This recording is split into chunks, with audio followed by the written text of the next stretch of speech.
Bismillahirrahmanirrahim.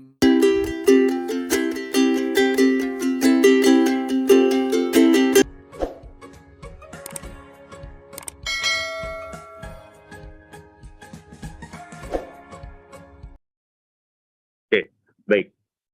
Pada Ibu Sobat SMP, ya berikut kita akan sama-sama membahas jawaban Ibu mengenai penulisan belangko ijazah SMP tahun pelajaran 2022 dan 2023. Penulisan ini sudah kami sesuaikan dengan peraturan terbaru, yaitu Peraturan Kepala Badan Standar Kurikulum dan Asesmen Pendidikan atau BSKP, Kemendikbudristek nomor 4 dan nomor 8 /H/EP /2023. Ya, jadi Bapak Ibu, penulisan ini sudah kami perbarui. Jadi beberapa hal yang menjadi kendala itu sudah kami perbaiki di tahun ini, Bapak Ibu. Ya, yang diatur apa saja nih di perka ini? Nah, pertama tentu kita masih mengatur mengenai spesifikasi teknis dan bentuk belangko ijazahnya. Nah, jadi spek teknisnya seperti apa?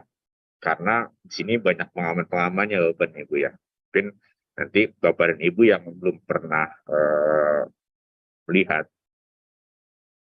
belangko ijazah yang secara security-nya, Bapak dan Ibu bisa baca di peraturan BSKP-nya, sehingga Bapak dapat mengetahui pasti bahwa belangko ijazah yang Bapak terima itu asli atau tidak, atau utuh atau tidak, atau rusak atau tidak. Itu penting untuk diketahui Bapak dan Ibu ya, sehingga keaslian, keabsahan itu tetap terjaga untuk ijazah SMP yang Bapak dan Ibu terima. Yang kedua, yang kami atur di sini juga yaitu mengenai pendistribusian belangko ijazahnya. Jadi ijazah ini kami cetak, nah, kemudian distribusikannya kemana? Nah, itu kami atur juga di sini. Kemudian yang berikutnya itu tentu mengenai tata cara pengisiannya, karena di sini ada poin-poin yang diatur mengenai isi yang dituangkan ke dalam belangko ijazah. Kemudian yang tidak kalah pentingnya adalah penatausahaan belangko ijazah. Jadi Bapak dan Ibu memiliki kewajiban untuk melakukan penatausahaan ini. Bagaimana penatausahaannya nanti kan kita bahas bersama-sama. Ya, oke. Ini mengenai dasar hukum penulisan ini, seperti telah saya kemukakan sebelumnya, dasar hukum yang berlaku adalah Peraturan Kepala BSKP nomor 4 dan nomor 8 /H/EP /2023. Nah, sini telah terjadi sempat terjadi perubahan dari nomor 4 ke nomor 8. Keduanya tetap digunakan karena untuk Peraturan BSKP nomor 8 itu mengganti lampirannya saja, sehingga untuk badan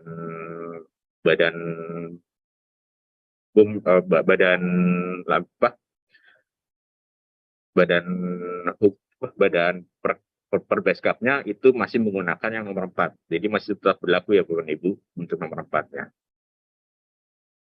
Ini apa yang akan kita bahas di pagi ini. Pertama ada bagian umum sampai ke bagian 9 tentang penatausahaan. Langsung ke bagian umum. Bagian umum tidak banyak berubah Bapak Ibu dari tahun lalu. Itu pengadaan belangko ijazah tetap menjadi tanggung jawab Dirjen Pokdikdasmen, khususnya untuk SMP. Ijazah SMP itu dilakukan oleh Direktorat SMP. Kemudian penatausahaannya, untuk penatausahaannya, oke, izin Bapak dan Ibu untuk mengurangi kendala suara, izinkan saya untuk membuka masker juga. Nah, kemudian untuk pendistribusiannya itu sama seperti tahun lalu, bahwa untuk ijazah jenjang SMP itu kami distribusikan melalui Dinas Pendidikan untuk ijazah SMP dan SPK. Kemudian untuk ijazah SYLN itu kami distribusikan langsung ke satuan pendidikan. Ya. Untuk kebetulan yang hadir pagi ini dari wilayah WIT dan WITA untuk SMP dan SPK ya. Untuk SYLN masih siang ya. Oke, jadi Bapak dan Ibu yang hadir di pagi ini itu menerima belangko ijazah yang didistribusikan melalui Dinas Pendidikan. Nah, jadi Dinas Pendidikan nanti yang akan melakukan distribusi ke satuan pendidikan yang penting. Kemudian yang berikutnya untuk pengisiannya itu masih menjadi tanggung jawab Kepala Satuan Pendidikan yang bersangkutan. Ya, untuk kelulusannya itu ditandatangani oleh Kepala Satuan Pendidikan yang bersangkutan juga. Dan di sini yang dimaksud nanti ada definisi-definisi dinas. Jadi dinas yang dimaksud di sini adalah organisasi perangkat daerah yang menyelenggarakan urusan pemerintahan di bidang pendidikan di daerah sesuai kewenangannya. Berikut untuk yang diatur di Perbeskap ini, yaitu pertama adalah mengenai kelulusannya. Kelulusan untuk tahun 2023 sudah kami tentukan, yaitu secara nasional kelulusan itu ditetapkan pada tanggal 8 Juni 2023. Masih ada beberapa hari lagi sebelum kelulusan, jadi kami harap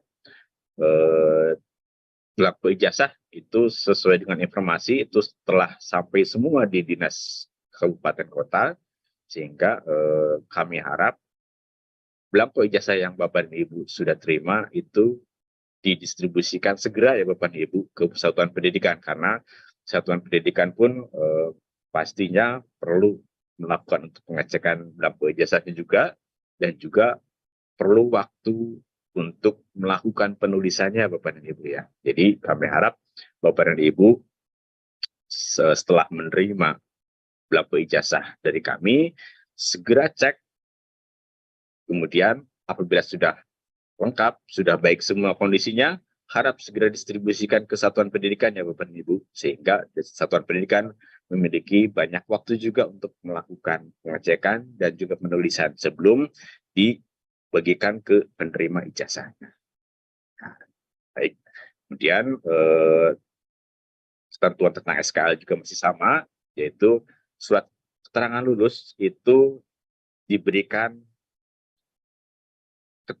pada saat kelulusan ya Bapak Ibu, dan ini bersifat sementara ya, dan juga diterbitkan pada tanggal pengumuman kelulusan yaitu 8 Juni 2023.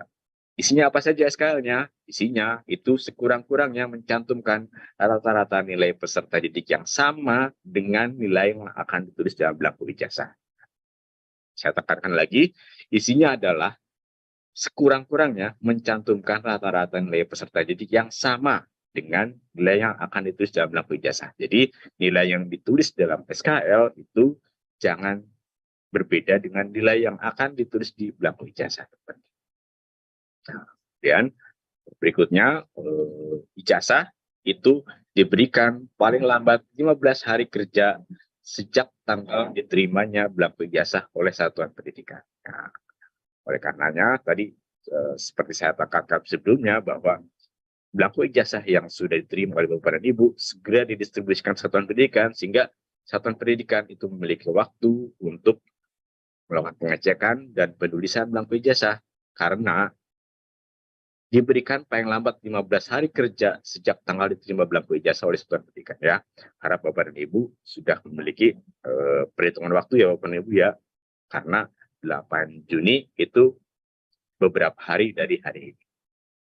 Nah, kemudian untuk tanggal penerbitan ijazah sendiri itu paling cepat adalah 1 hari sejak tanggal kelulusan, yaitu paling cepat 9 Juni 2023 dan paling lambat di tanggal 31 Juli 2023. Nah, Ibu, di sini bicara tentang tanggal-tanggal, sehingga kami harap Bapak dan Ibu bisa hitung-hitung waktu ya Bapak dan Ibu. Oke, selanjutnya, nah ini penting juga nih Bapak dan Ibu. Satuan pendidikan atau penyelenggaraan satuan pendidikan itu tidak diperkenankan untuk menahan atau tidak memberikan ijazah kepada peserta didik yang telah ditetapkan lulus dengan alasan apapun. Ya. Jadi ijazah itu adalah hak bagi penerima ijazah yang telah dinyatakan lulus oleh satuan pendidikan. Nah, sehingga apabila ada ketentuan-ketentuan lain, itu tidak diperkenankan. Karena sesuai dengan peraturan ini, satuan pendidikan itu tidak diperkenankan untuk menahan atau tidak memberikan ijazah. Ya, jadi kami mohon bantuan dari teman-teman dinas dan juga teman-teman BPMP untuk mengawasi ya Bapak Ibu ya, bahwa ijazah yang sudah diterbitkan itu harus segera diberikan kepada penerima ijazah. Paling lambat 15 hari kerja setelah diterima oleh satuan pendidikan. Seperti yang di ketentuan sebelumnya ya Bapak Ibu ya. Kemudian, nah dalam hal kepala satuan pendidikan tidak dapat menerbitkan ijazah dikarenakan berhalangan atau terjadi kekosongan jabatan, maka penandatanganan ijazah dapat dilakukan oleh pelaksana tugas kepala satuan pendidikan. Jadi, Bapak dan Ibu, apabila kepala sekolah itu berhalangan atau terjadi kekosongan jabatan, mohon Bapak dan Ibu dari dinas itu segera untuk menugaskan PLT ya atau pelaksana tugas kepala satuan pendidikan agar ijazah ini segera disahkan oleh pelaksana tugas tersebut, sehingga tidak ada lagi ijazah masih tertahan di satuan pendidikan karena tidak bisa ditandatangani.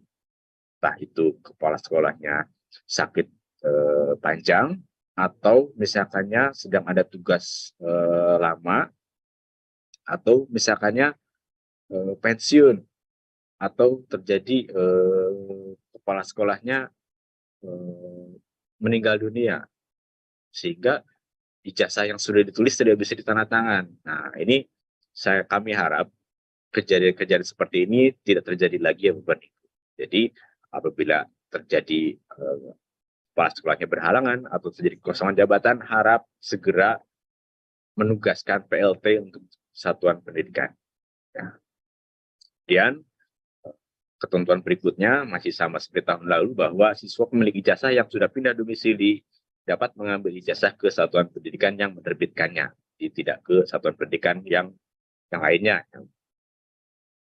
Nah, kemudian apabila setelah pengisian belangko ijazah dinas masih mengalami kekurangan belangko, maka dinas dapat mencari belangko lainnya, belangko kosong, ke kabupaten atau kota terdekat, tapi masih dalam satu provinsi ya Bapak Ibu ya. Nah, jadi kami harap ini tidak terjadi juga, karena kami harap setelah Bapak dan Ibu dinas menerima belangko ijazah dari penyedia, kami harap Bapak dan Ibu sudah menghitung jumlahnya sesuai dengan lulusannya, ya, sehingga tidak lagi terjadi kekurangan. Ya, Bapak Ibu ya. Sehingga kami harap ketentuan ini tidak perlu terjadi. Tetapi kalau misalkan memang terjadi, maka dinas masih bisa menggunakan belangko sisa dari kabupaten lainnya, tapi masih dalam satu provinsi ya Bapak Ibu. Nanti untuk pengaturannya itu akan bisa dilakukan dengan berita acara antar kabupaten kota. Nanti dapat kita bahas di bab berikutnya saja Bapak Ibu. Nah, oke, berikutnya kita langsung ke petunjuk umum pengisian belangko ijazahnya saja. Ya, untuk tahun ini kami sudah menerbitkan 4 jenis ijazah Bapak Ibu.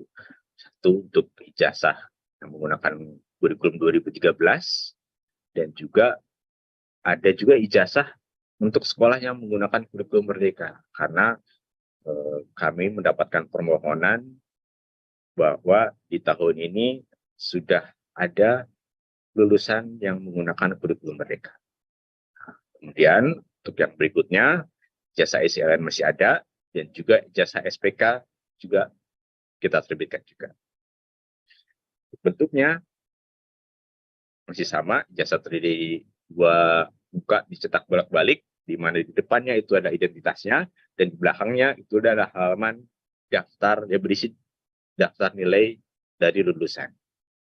Nah, yang ketiga ini, pengisian ijazah menggunakan tulisan tangan dengan tulisan huruf yang benar, jelas, rapi, bersih, mudah dibaca, dan menggunakan tinta warna hitam yang tidak mudah luntur dan tidak mudah dihapus. Ya, jadi saya tekankan lagi, harus menggunakan tulisan tangan dengan benar, jelas, rapi, bersih, mudah dibaca, dan menggunakan tinta warna hitam yang tidak mudah luntur dan tidak mudah dihapus. Ya, jadi Bapak dan Ibu, untuk pengisiannya jangan sampai di luar dari ketentuan-ketentuan ini ya Bapak dan Ibu ya. Jadi apabila ada pengisian yang menggunakan ketentuan di luar ini, maka itu adalah pengisian yang tidak benar dan bisa menghilangkan keabsahan dari ijazah tersebut. Dan juga apabila kerusakan terjadi akibat pengisian di luar ketentuan ini, maka ijazah tersebut itu wajib diganti. Kami harap masih ada cadangannya kalau masih ada. Ya, cadangan itu tidak banyak Bapak dan Ibu, sehingga kami harap untuk ketentuan ini benar-benar digunakan Bapak dan Ibu. Nah, kemudian ketentuan berikutnya, jika terjadi kesalahan dalam pengisian ijazah, tidak boleh dicoret, ditimpa, atau dihapus, melainkan harus diganti dengan belangku ijazah yang baru. Nah, untuk itu perlu kehati-hatian dalam penulisan. Nah, selain itu, seperti saya sebutkan sebelumnya bahwa untuk ijazah yang baru ini, atau kita sebut ada oplah cadangan, itu tidak banyak kepada Ibu. Jadi kami harap jangan sampai ada kesalahan. Ya, kalau misalkan terjadi kesalahan, maka pengisian ijazah itu tidak boleh dicoret, ditimpa, atau dihapus, tapi harus diganti. Penggantian seperti apa? Pertama, ijazah yang mengalami kesalahan tadi itu harus disiram dengan tinta warna hitam pada kedua sudut yang berlawanan, pada halaman depan dan halaman belakang. Nah, kemudian proses penggantiannya seperti apa? Kita akan masuk ke bab berikutnya. Bab berikutnya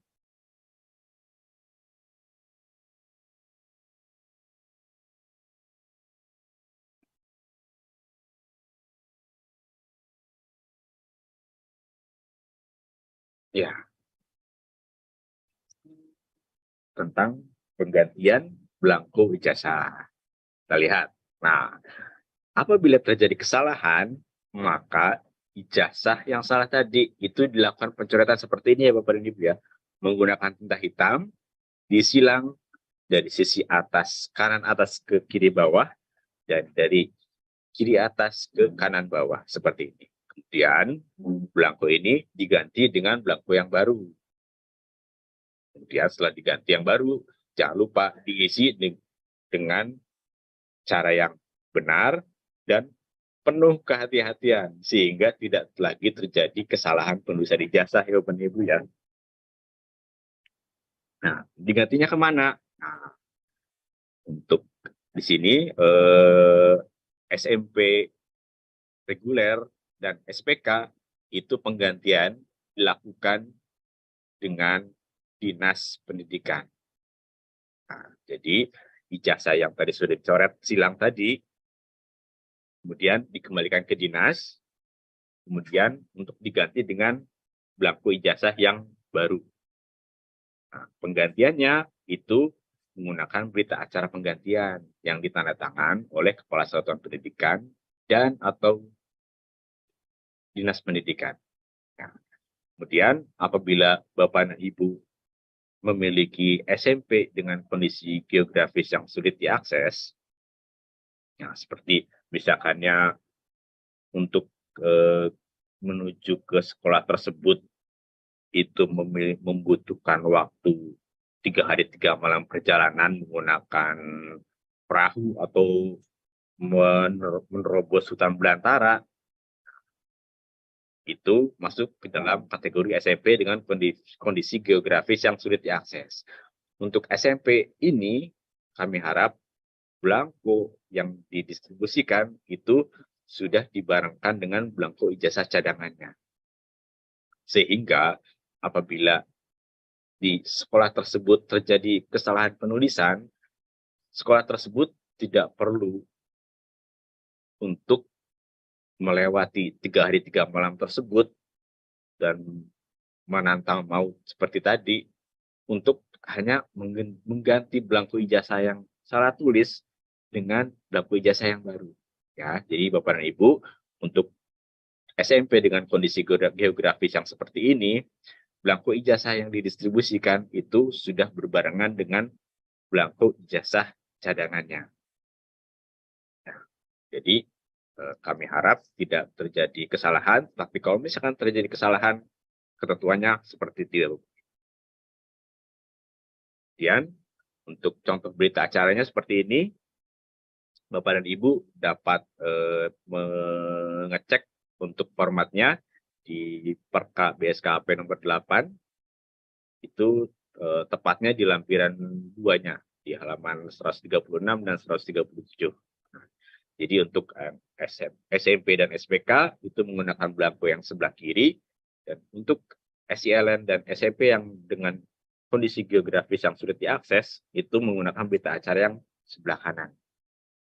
Ya, nanti Bapak dan Ibu setelah dari pertemuan ini kami harap membahas kembali Perka BSKP nomor 4 dan nomor 8-nya, dan juga dicermati kembali mengenai distribusi, penggantian, dan juga format-format seperti ini ya Bapak dan Ibu ya. Kemudian, untuk bagian berikutnya, kita masuk ke pemusnahan belangko ijazah. Jadi, Bapak dan Ibu, setelah belangko ijazah ditulis dan didistribusikan,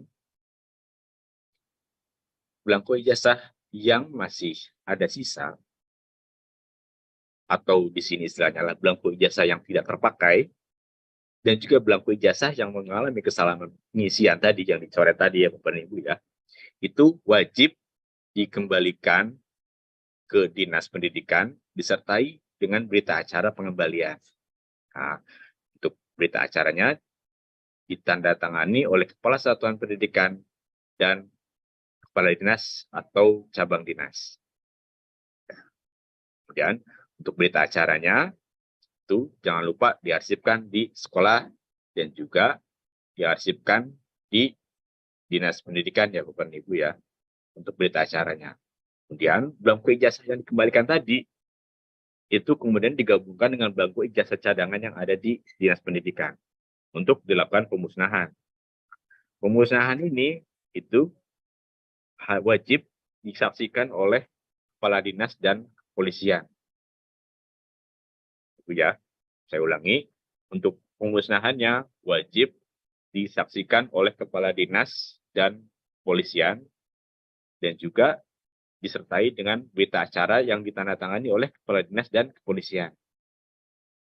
Kemudian untuk berita acaranya jangan lupa diarsipkan juga Bapak dan Ibu di dinas. Nah, kemudian berita acara tersebut itu kami harapkan dikirimkan juga ke kami, ke Direktorat SMP, untuk kami lakukan pengarsipan juga. Nah, sehingga untuk belangkonya itu sudah, belangko yang tidak digunakan sudah musnah, dan juga data-data yang dimusnahkan itu tercantum di berita acara, di sekolah diarsipkan, di dinas ada arsipnya juga, kami juga ada arsipnya.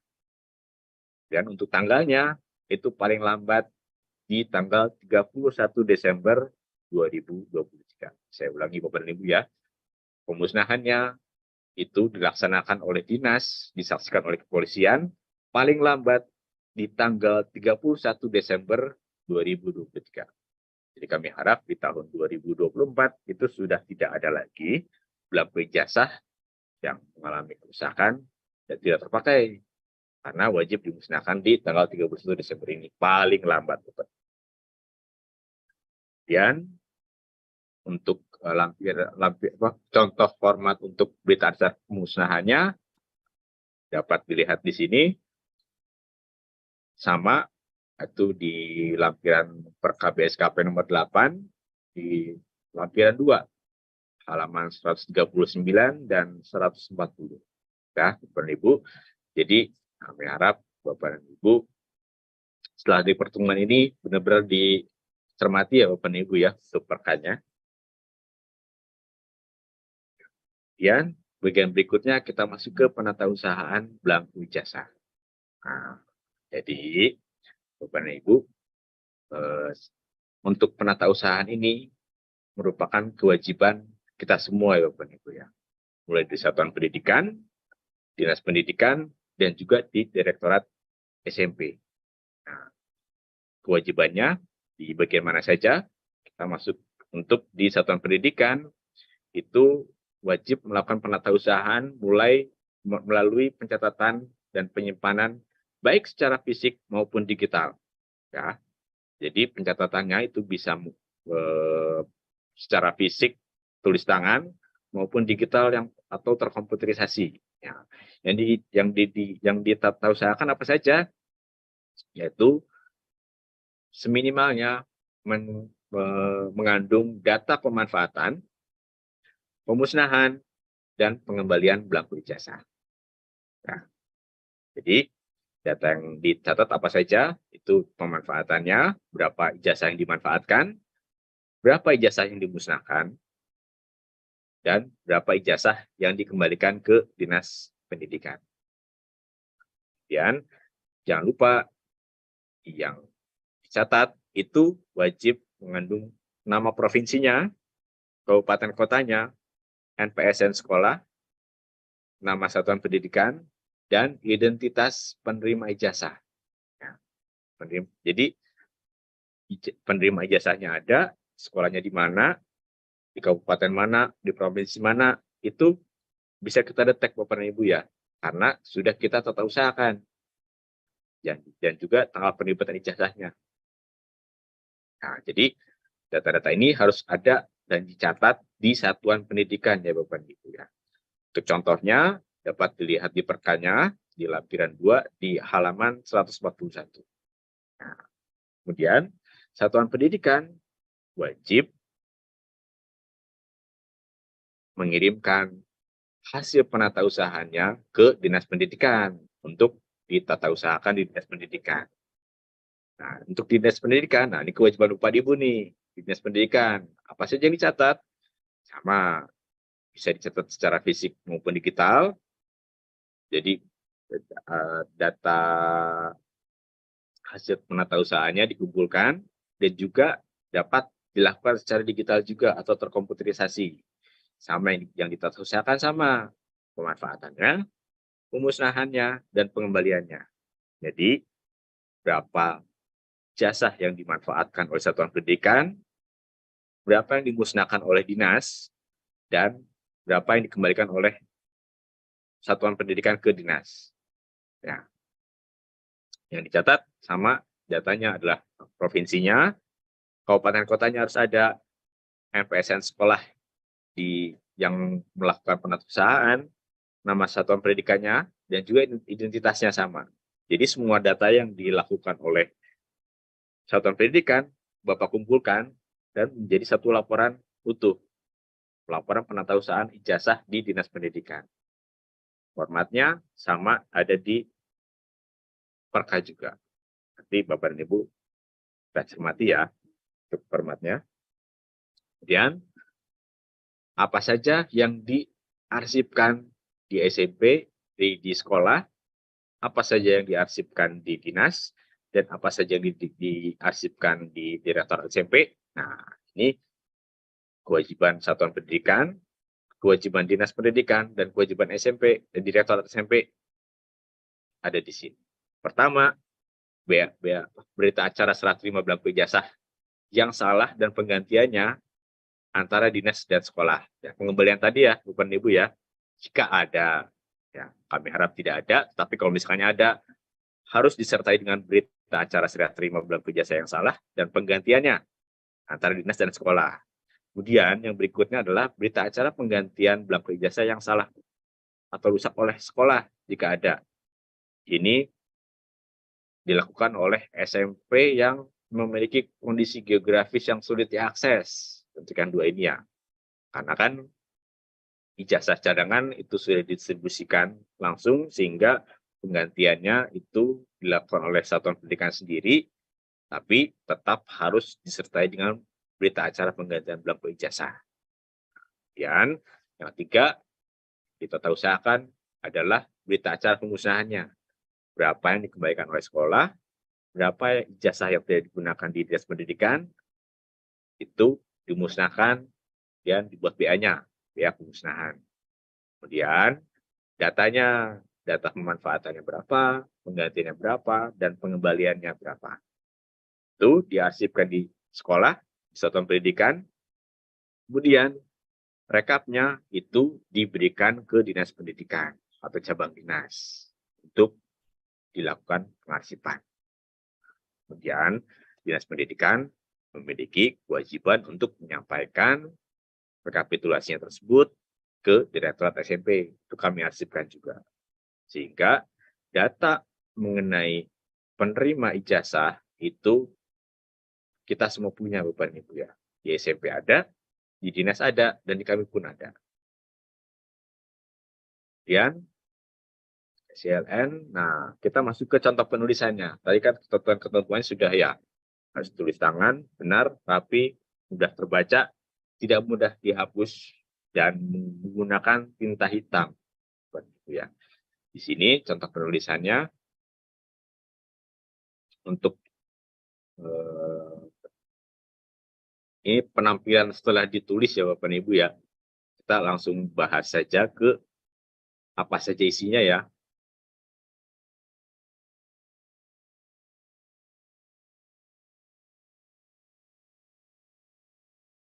Oke, izinkan saya untuk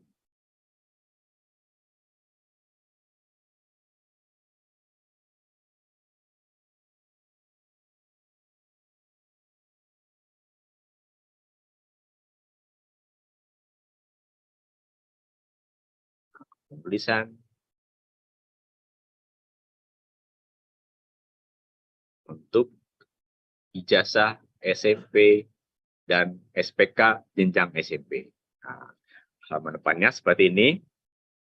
Nah, nomor-nomor ini Bapak lihat di sini ada nomor 1 sampai nomor 15. Bapak dan Ibu bisa cermati kembali di perkannya. Tapi di sini kita sama-sama akan membahas nomor 1 sampai nomor 15 ini apa saja Bapak Ibu ya, dan ketentuan-ketentuannya. Jadi di sini selain nomor-nomornya diisi, tapi harus diperhatikan juga ada ketentuannya masing-masing. Seperti apa? Kita lihat di nomor 1 itu dicantumkan nama satuan pendidikan yang bersangkutan yang menerbitkan ijazah sesuai dengan nomenklatur. Nah, jadi Bapak dan Ibu harap dicek kembali untuk satuan pendidikan di bawah kewenangan Bapak dan Ibu bahwa nama satuan pendidikan yang dicantumkan di nomor 1 ini harus sesuai dengan nomenklaturnya. Yaitu apa? Sesuai dengan nomenklatur yang ada di SK nomenklatur sekolah di wilayah Bapak dan Ibu. Jadi kalau misalkannya di situ terteranya adalah SMP Negeri 1 Bandung, maka wajib ditulis SMP Negeri 1 Bandung. Tapi apabila ada nomenklatur daerah yang menggunakan tambahan di depannya, seperti contohnya UPT, UPTD, apabila memang di SK-nya tercantum seperti itu, maka wajib dicantumkan sesuai dengan SK nomenklatur di daerah.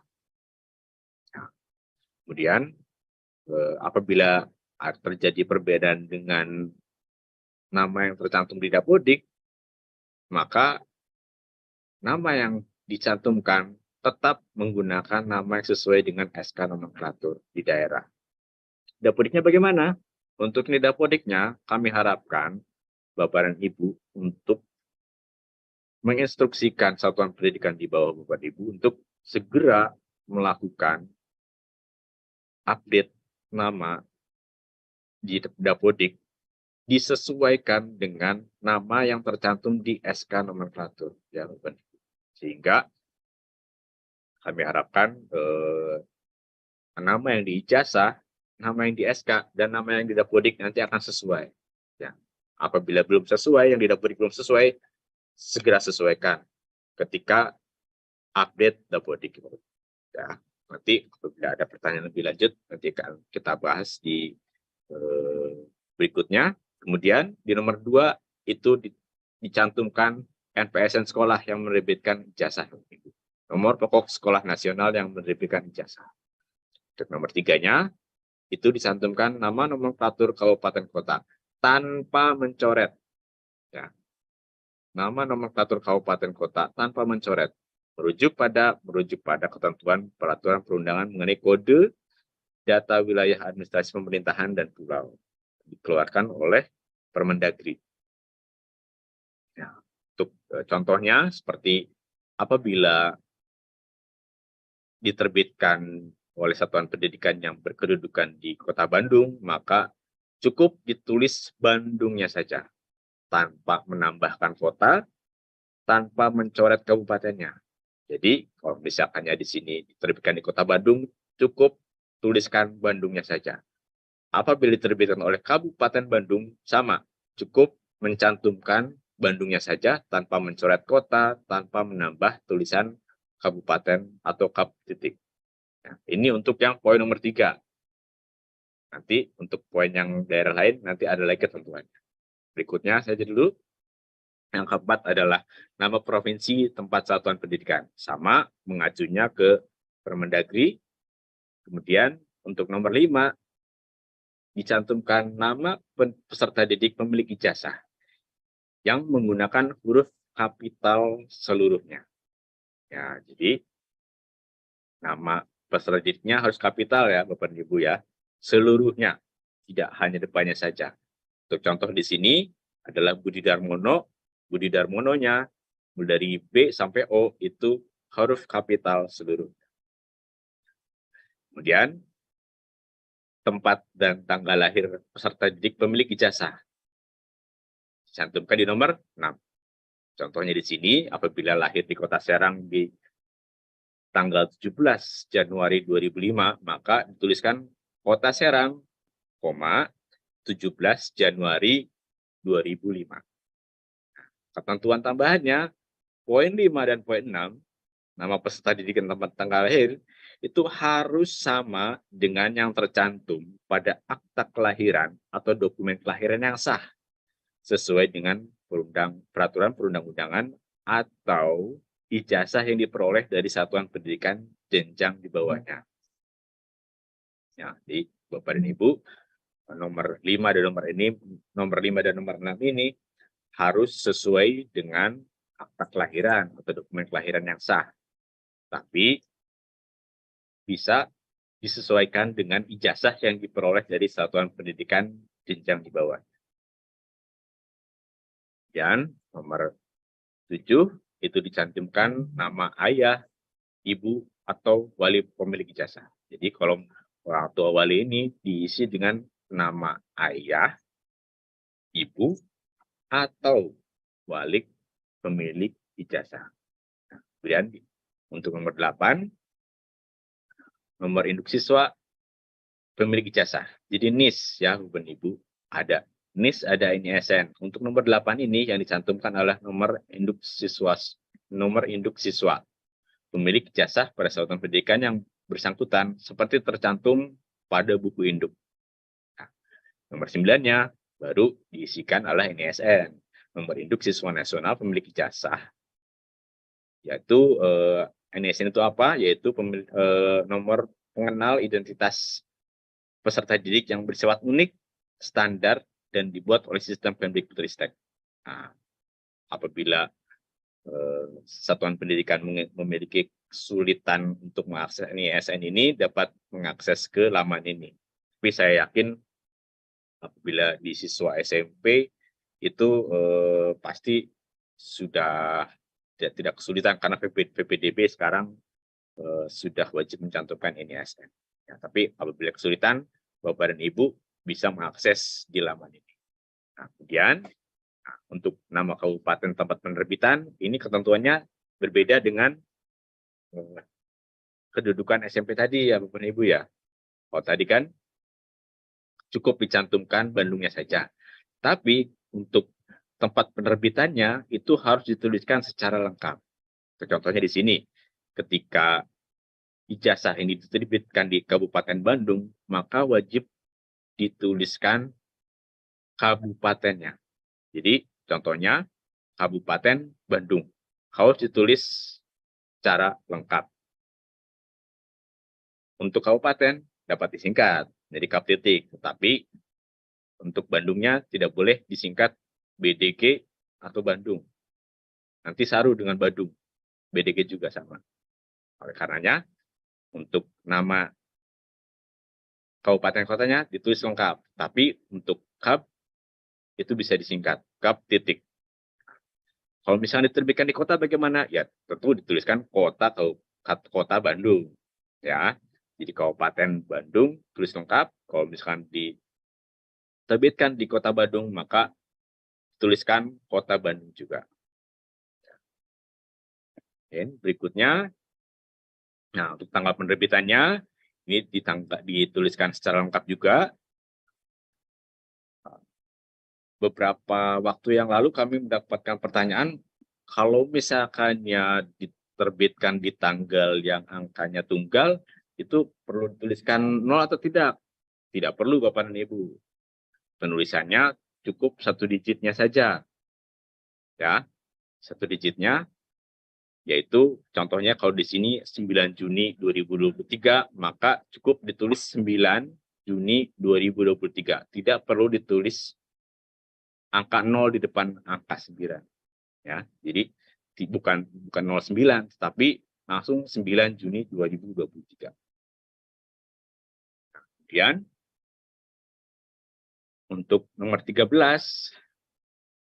dituliskan nama kepala sekolah dari satuan pendidikan yang bersangkutan yang menerbitkan ijazah dan dibubuhkan tanda tangan. Untuk nama kepala sekolahnya itu dibuktikan melalui SK. Ya. Nah, di sini kami harap bisa mencermati ini juga, bahwa di bawah nama kepala sekolah itu dituliskan NIP, nomor induk pegawai, untuk ASN ya Bapak Ibu ya.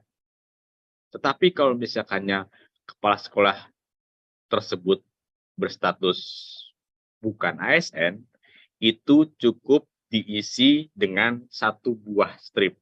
Ya, kalau misalnya Bapak dan Ibu baca di perka, itu memang ada tanda kurung buka dan kurung tutupnya di antara di kanan kiri stripnya. Tapi maksud kami tanda kurung tersebut adalah untuk menegaskan saja. Tapi yang dituliskan di sini hanya stripnya saja ya Bapak Ibu, seperti di contoh di bawah ini. Di sini nama kepala sekolahnya adalah Rahmi Andini. Beliau kebetulan tidak berstatus ASN sehingga tidak memiliki NIP, sehingga NIP-nya cukup diisi dengan strip. Tetapi kalau misalkannya Ibu Rahmi Andini tersebut itu berstatus ASN, maka dituliskan NIP-nya secara lengkap. Ya, Ibu.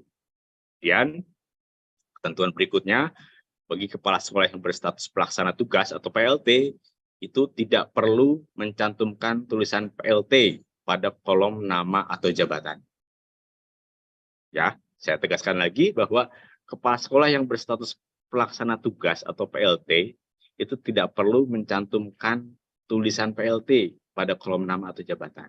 Jadi kalau misalkannya statusnya PLT, tidak perlu ada tambahan kata tulisan PLT di sebelah kiri kepala sekolah, tidak perlu. Ya. Baik. Kemudian kalau misalkannya kepala sekolahnya sudah meninggal, apakah perlu ditulis almarhum? Ya, Bapak dan Ibu, kalau misalnya kepala sekolahnya sudah meninggal, mohon untuk tidak ditugaskan untuk melakukan penandatanganan Bapak dan Ibu, karena beliau sudah meninggal dunia. Jadi sudah beda alam ya Bapak Ibu ya. Jadi jangan ditugaskan ya. Oke, baik, maaf. Itu termasuk saja. Baik, berikutnya nomor 14 itu ada stempel kepala sekolah sesuai dengan nomenklatur. Ya, ini sama dengan ketentuan tadi. Harus sesuai dengan nomenklatur yang ada di SK nomenklatur daerah. Ya, apabila tidak sesuai, harap disesuaikan. Apabila dapurnya belum sesuai, segera update Bapak dan Ibu ya. Saya tekankan lagi. Di stempel yang ada di sini itu harus sesuai dengan nomenklatur. Apabila ada UPT-nya harus ada UPT-nya, apabila ada UPTD-nya harus ada UPTD-nya. Ya. Kemudian di nomor 15, pas foto yang ditempel di sini adalah pas foto berukuran 3 kali 4 cm, bisa berwarna hitam putih atau berwarna. Selain itu, dibubuhi juga cap jari pemilik ijazah. Serta stempel yang nomor 14 tadi, itu selain menyentuh tanda tangan kepala sekolah, juga menyentuh pas fotonya Bapak dan Ibu ya. Jadi harap diatur, tanda tangannya diatur, pas fotonya itu diatur sesuai dengan kotaknya, kemudian stempelnya pun diatur. Bagaimana caranya? Menyentuh tanda tangan kepala sekolah dan menyentuh pas foto dari pemilik jasa.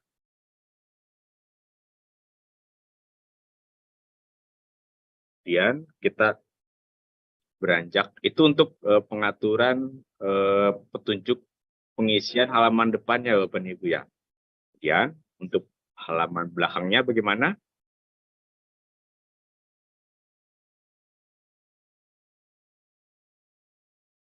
Nah, sama, ada nomor-nomornya seperti tadi ya Bapak Ibu ya. Di sini di sebelah kiri adalah ijazah untuk SMP K13 dan di sebelah kanan itu untuk SMP kurikulum merdeka. Ya, ada nomor 1 sampai nomor 10, kita bahas satu-satu poin-poinnya. Pertama, itu nomor 1 diisi oleh nama pemilik ijazah. Sama sesuai dengan ketentuan di halaman depan bahwa nama yang dicantumkan itu menggunakan huruf kapital seluruhnya.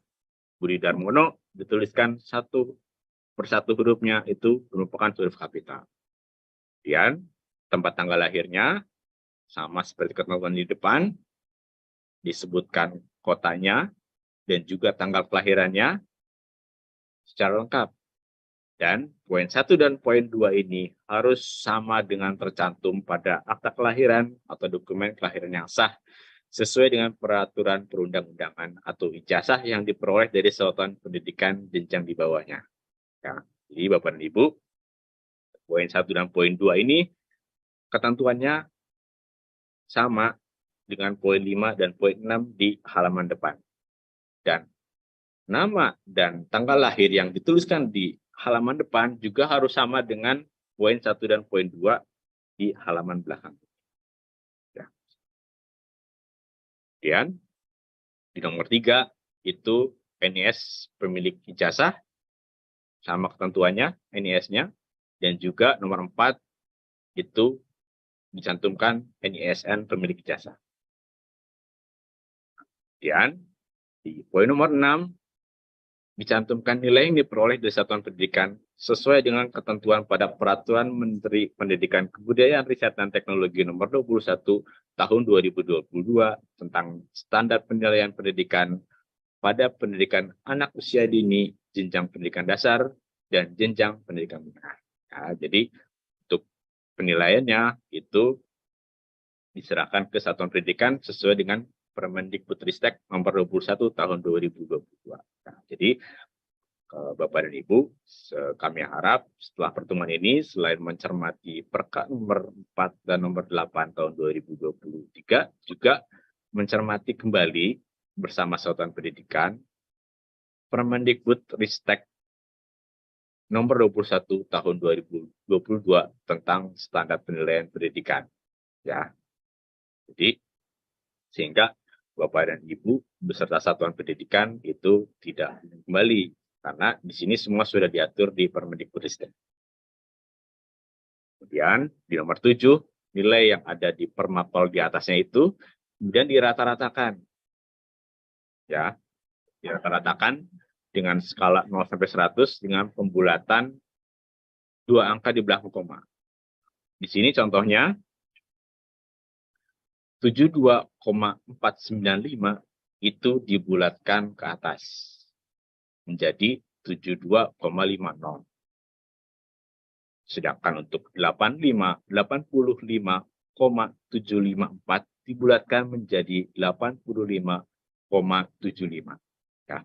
Jadi pembulatan ke atas dan pembulatan ke bawah itu sesuai dengan peraturan pembulatan di matematik, ya, tidak berbeda, ya. Apabila masih kebingungan, di sini sudah kami berikan contoh. Nah, kemudian untuk nama wilayah kedudukan satuan pendidikan kebetulan karena kita berasal dari SMP reguler dan SPK, maka yang dicantumkan di tempat penerbitan itu merupakan kabupaten kota tempat satuan pendidikan berada, ya. Karena contohnya di sini adalah Kabupaten Bandung, maka untuk nomor 8 ini dituliskan Kabupaten Bandung atau Kap.Bandung. Oke, di nomor 9 itu tanggal penerbitannya sama ketentuannya. Contohnya diterbitkan di 9 Juni 2023, maka cukup dituliskan 9 Juni 2023, bukan 09 Juni 2023, ya, bukan itu. Cukup satu angka apabila memang diterbitkan di angka tunggal. Kemudian untuk ketentuan nama kepala sekolah NIP juga sama dengan ketentuan yang ada di halaman depan, ya. Juga dibukukan tanda tangan dan juga stempel sesuai dengan nomenklatur. Ketentuannya sama dengan halaman depan. Nah, untuk SPK nanti akan kita bahas dengan teman-teman SPK saja, ya, karena nanti untuk SPK ada di sesi berikutnya. Jadi walaupun SPK masih berada di wilayah kewenangan Bapak dan Ibu, tapi kita sudah mengalokasikan waktu khusus untuk penjelasan pengisian belangko ijazah SPK ini. Oke.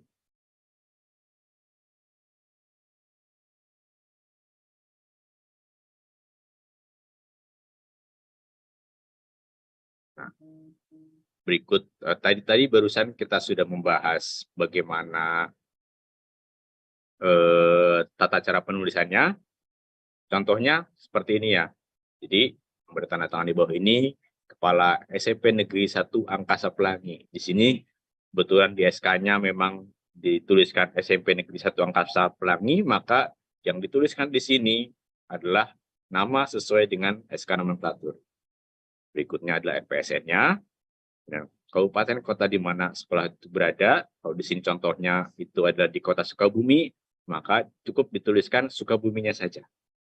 Kemudian provinsinya itu tuliskan Jawa Barat. Namanya Budi Darmono, dituliskan kapital seluruhnya. Tempat tanggal lahir, tuliskan kotanya di Kota Serang, 17 Januari 2007. Dengan nama orang tua wali, Anjas Rahmadi, ini tidak dituliskan kapital, tapi sesuai dengan ketentuan penulisan nama, yaitu huruf kapital di depannya saja. Kemudian NIS dituliskan sesuai dengan buku induk, dan NISN dituliskan sesuai dengan data yang ada di Kemdikbud. Sini, kemudian diterbitkan di Kota Sukabumi, 9 Juni 2023. Kepala sekolahnya Rahmat Andi, dan juga dituliskan NIP-nya, karena beliau kebetulan adalah PNS atau ASN. Di sini, stempel, foto, berwarna, kebetulan di sini 3x4, dibubuhi cap jari. Ya, untuk cap jari tidak ada ketentuannya, bisa 1, bisa 3. Kemudian yang penting untuk stempel itu menyentuh tanda tangan kepala sekolah dan pas foto pemilik ijazah. Ini untuk penulisan halaman belakangnya, nama kapital seluruhnya, tempat dan tanggal lahir dituliskan lengkap, untuk nomor induk siswa sesuai dengan buku induk sama, kemudian NISN sesuai dengan data di Kemdikbud. Dan nilainya dituliskan, per mata pelajarannya, kemudian dirata-ratakan di bawah dengan 2 angka pembulatan 2 angka di belakang koma. Dan tempat penerbitannya Kota Sukabumi 9 Juni diterbitkan di 9 Juni 2023. Dituliskan Kota Sukabumi. Di situ komanya sudah ada, tinggal menuliskan 9 Juni saja. Kemudian kepala sekolahnya Rahmat Andi tuliskan dan dituliskan NIP-nya. Distempel dengan stempel yang sesuai dengan SK nomenklatur di daerah. Nah, ini untuk SSD nanti paparan ini akan kami berikan atau sebenarnya sudah bisa diakses melalui laman pelaporan ijazah yang ada di surat. Jadi Bapak dan Ibu ketika menerima ijazah itu sudah kami sertakan dengan BAST dan juga surat pengumuman pendistribusian belangko ijazah. Nah, di situ Bapak dan Ibu cermati kembali suratnya. Di situ ada tautan-tautannya, Bapak dan Ibu akses. Jangan lupa konfirmasi. Kemudian di situ ada akses mengenai pelaporan ijazah. Di situ ada materi untuk penulisan belangko ijazah ini. Di sini Bapak dan Ibu bisa mencermati kembali apa yang tadi sudah kami paparkan, dan di belakangnya apabila masih ada hal yang belum jelas, di sini sudah ada SSD atau soal sering ditanya seputar ijazah. Jadi Bapak dan Ibu, kami harap sudah tidak memiliki kebingungan lagi mengenai tata cara penulisan dan juga penatausahaan belangko ijazah. Baik, mungkin untuk pemaparannya saya sudahkan terlebih dahulu. Mungkin apabila ada yang mau berdiskusi, kami persilakan. Apabila sudah melakukan chat, nanti akan kami bahas. Baik, terima kasih. Waktu kami kembalikan ke pembawa acara. Terima kasih. Allahu, Allahu, Allahu.